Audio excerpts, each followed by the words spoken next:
Fala pessoal, e aí, tudo beleza? Olha só, a gente vai falar agora, dentro desses conteúdos que eu estou apresentando para vocês, que são interessantes, relacionados a assuntos que a gente já trabalhou, porque já falamos de população, mas são conteúdos que podem ser mais específicos, relacionados a alguns temas que podem aparecer na redação e pode aparecer também como alguma questão nas provas que vocês vão fazer. Então, dentro disso, falar de população indígena no Brasil, nós temos uma importância muito grande sobre essa discussão, justamente porque, imaginar, por que a gente tem que falar sobre população indígena? Geralmente a gente vai falar por conta da possibilidade que a gente vislumbra dessa população ser extinta no nosso país, né? Por quê? Porque historicamente, se a gente for raciocinar que antes da colonização nós tínhamos de 3 a 4 milhões de indígenas, e o censo demográfico hoje representa, aqui no Brasil tem, arredondando, praticamente 900 mil indígenas, então nós tivemos o quê? Uma dizimação dessa população. E, logicamente, que essa população hoje, o que ela faz? Qual é a característica dela dentro do nosso país? Ela luta pelos seus direitos. Ela luta pelo direito à terra, ela luta pelo respeito à sua cultura. E dentro dessa configuração, você vai analisar, por exemplo, comigo esse dado aí, olha só, de 1500, né, até a década de 1970, a população indígena no Brasil ela passou por um decréscimo. Então, você acompanha o gráfico, né, você vai percebendo justamente aí, olha, 1500 e tem todo um decréscimo dessa população. Beleza? E aí acontece o que? Aí tem uma diferença entre população indígena do interior e a população indígena do litoral. E aí se teve o decréscimo, e depois, somente em 1970, que você começa a perceber uma tímida curva ascendente, né? E isso a gente está observando justamente por quê? Primeiro, porque o indígena foi incluído no censo demográfico. Isso é um dado muito relevante, né? Porque o contingente indígena, desde quando ele foi incluído no censo demográfico de 91, a gente percebe que ele teve um crescimento de 150% na década de 90, ou seja, ele cresce 6 vezes mais rápido do que o restante da população, ou do que é o crescimento da população em geral, né? E dentro disso, você vai raciocinar também o seguinte, que com esse crescimento, então, um percentual de indígenas na população, do total da população brasileira, ela cresce. E é isso que a gente vai perceber. Poxa, mas o que levou a essa queda? Bom, essa queda vem do período de colonização, né? Tivemos 5 séculos de colonização no nosso país, praticamente, pensar nessa condição. Mas 5 séculos de colonização? Sabe por que eu falo 5 séculos? Porque de 1500 a 1822 foi a colonização portuguesa. Mas depois, o que a gente fez com os índios? Qual foi a política de inserção do indígena dentro da sociedade como um todo? Ele ser valorizado em relação à sua cultura, de ser valorizado em relação às suas práticas sociais, de ter a valorização e a demarcação de suas terras. Então, basicamente, vai perceber que nós tínhamos uma população que se espalhava por todo o território do Brasil antes da chegada da colonização, e hoje essa população está o quê? Restrita a algumas áreas, né? E dentro dessa condição, essa vinda, né, do colonizador, ela traz essa noção de imposição cultural, né? Daquele ser que veio com a ideia de salvar as almas perdidas, né? Vieram aqui e catequizaram os índios para poder torná-los civilizados, impuseram religião, impuseram costumes, impuseram a língua e deixaram de lado todas as suas características individuais. Então, criou-se, né, no Brasil nesse período, a ideia de um estereótipo muito forte, né, um estereótipo de que o índio é ingênuo, o índio é frágil, o índio é ignorante. E as entradas e bandeiras, que eles já estudaram isso em história, ela mostrava justamente essa configuração, né, de interiorização do Brasil, a captura de índios, né, e principalmente através daquelas missões jesuíticas, promover a sua catequização. Né? E isso, logicamente, que essa influência europeia, isso trouxe o quê? Doenças, né? Fez com que a população do litoral fosse mais para o interior, e isso, consequentemente, provocou uma diminuição considerável da população indígena. E hoje, quando você fala de indígena no Brasil, porque quem é o grande responsável, quem é a grande responsável pelas políticas que envolvem a população indígena no nosso país? É a FUNAI. E quando fala da FUNAI, ela basicamente vamos pensar, ela classifica o indígena no Brasil de três maneiras, tá? Como se fossem três classes. Aqueles que são isolados, tá? Que são considerados como grupos que vivem desconhecidos, que você tem pouca informação. Aqueles em vias de integração, é como se fosse pensar que eles estão ali numa vida parcialmente voltada para a sua condição nativa, mas estão se integrando a uma nova sociedade.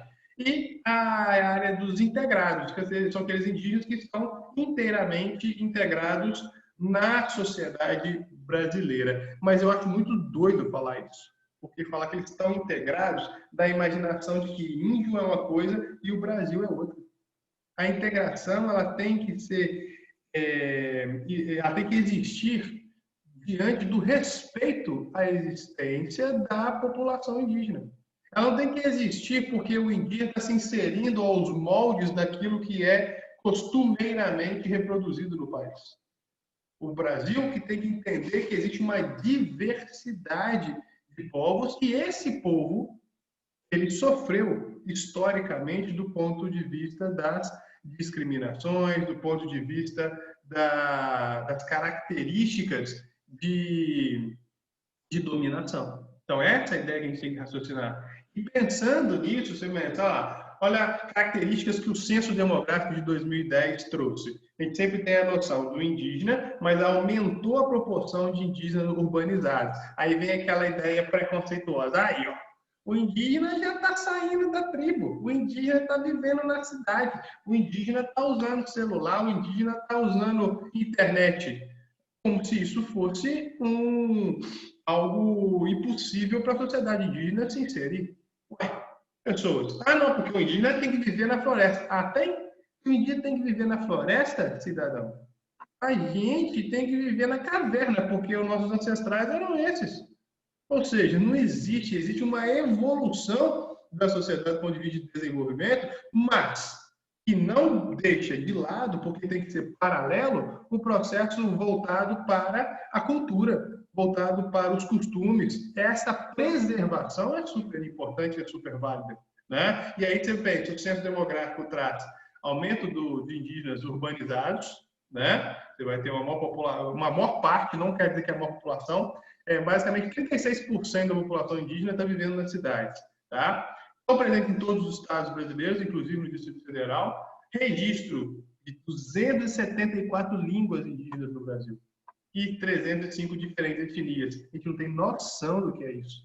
A gente não tem preparo para entender o que é essa população indígena. Tanto a gente fala muito sobre o quê? O dia do índio. Né? O que é o dia do índio? Gente, o dia do índio, sinceramente, ele não traz algo efetivo. É dia 19 de abril, aí leva lá que é o dia do índio. Aí na escola, leva a criancinha e põe a criancinha de índio. Índio, viva o índio. Eu não vi um índio. Ela não tem conhecimento de uma palavra indígena que não seja essas do dia a dia, mas não sabe uma frase de um dialeto indígena. E é dentro da nossa cultura. Mas por que não saber a nossa cultura? E isso entra dentro até de um processo de formação, de um processo que as escolas são muito responsáveis por isso.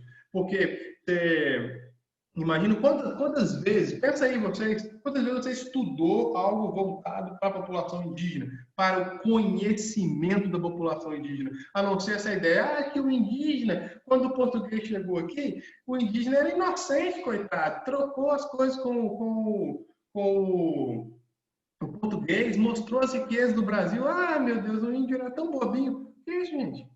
Coisa mais superficial, né? O entendimento dessas concepções. Então, você vai imaginar que dentro disso a população se distribui, e aí você vai imaginar onde mais temos população indígena no Brasil vai ser justamente na região norte, e aí justamente na região norte onde tem maior parte da população indígena vivendo na zona rural. Depois, a região com mais população indígena é o Nordeste, depois o Centro-Oeste. Por fim, o Sudeste e o Sul é onde encontramos menor concentração de indígenas no nosso país atualmente, tá certo? Só que, logicamente, o que acontece? Essa população, ela está vivendo hoje numa forma de aceleração e transformação social, mas ela tem problemas concretos. Quais os problemas? Invasões e degradações territoriais e ambientais. A demarcação de terras indígenas ela tem diminuído nos últimos governos. E demarcar as terras indígenas é importante para que o indígena tenha sua área garantida para que ele possa manter a manutenção da sua cultura, da sua sociedade e de se sustentar, né? E dentro dessa configuração, essas terras indígenas, na verdade, elas são terras pertencentes ao governo. E essas terras pertencentes ao governo, o que acontece? Quando existe um interesse, né, do ponto de vista econômico, do ponto de vista financeiro, o que acontece? Tira o indígena daquela região para dar autorização, vamos pensar assim, dentro do contexto de exploração. Um exemplo, você vai pensar sobre a população vai falar sobre a população de Belo Monte, a população dos índios do Alto do Xingu, que foi retirada por conta da construção de uma usina hidrelétrica. Entendeu? Ou seja, o interesse econômico, o interesse de uma obra de infraestrutura fez com que a população indígena fosse levada para outra área. Ou seja, você não tem respeito às áreas ocupadas. Aí vai perguntar, Flávio, mas isso é o desenvolvimento do país. É o desenvolvimento do país. Mas qual é a garantia que a população indígena tem? Em relação, mas por que tem que ter garantia? Gente, historicamente, nós temos uma dívida relacionada a essa população. Por quê? Porque existiu esse povo e a gente não deu importância à existência dele. A gente tem que raciocinar sobre essa concepção. E aí, resultado, quando você percebe a população indígena, ela perde o seu entusiasmo, ela perde o seu interesse, o que ela vai fazendo? Ela vai tendo... ela vai sofrendo exploração sexual, por exemplo, garimpeiro, leva doença para lá. Gente, você vê a questão da Covid, né? Tribos isoladas da Amazônia, por exemplo, elas começaram a ter a Covid, por quê? Porque garimpeiros ilegais estavam levando o vírus para aquela região. Era uma população que, a princípio, estaria mais protegida devido ao seu próprio isolamento e a convivência entre eles, e trouxe, igual o colonizador trouxe doenças que dizimou a população indígena, veio também a coronavírus através da população do homem branco, vamos pensar assim, do civilizado, e levou a doença e afetou a população indígena que não tem o mesmo acesso à educação, o mesmo acesso à saúde que a maior parte da população brasileira pode ter acesso. Beleza? Então, pensa muito dentro dessa concepção. E aí, resultado, são explorados trabalho, inclusive infantil, mendicância e um êxodo desordenado, porque às vezes, quando a gente fala que o aumento da população indígena se dá justamente porque a população urbana está aumentando, né? A população indígena que vive na cidade está aumentando, mas por que está aumentando? Porque às vezes as condições de vida onde ela teria no campo não estão sendo favoráveis e ela vai de forma desordenada para a cidade e não é inserida dentro desse contexto também, beleza? Então isso tudo tem que ser levado em consideração. E aí, resultado, quando você pensa nessas invasões, nós temos justamente, pessoal, a ideia, por exemplo, de pensar nas mortes, né? Envolvimento, conflitos por terra. Aí o indígena percebe que não tem a sua área preservada, não tem a sua condição valorizada, o que acontece? Nós temos altos índices de suicídio dentro da população indígena. E por que tem um monte de suicídios?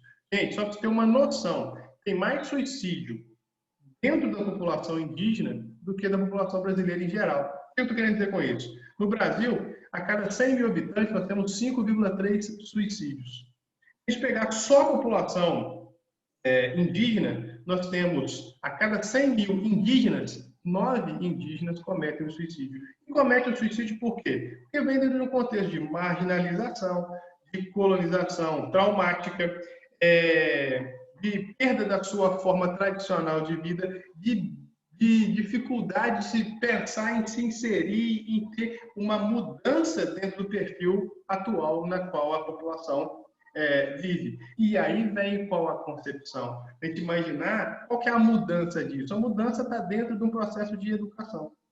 E a educação, quando eu estou falando, pessoal, é pensar o quê? Nas escolas. É pensar na ideia de que as escolas sejam as principais responsáveis em fazer com que haja o entendimento de que a figura do índio é uma figura imprescindível dentro da nossa história.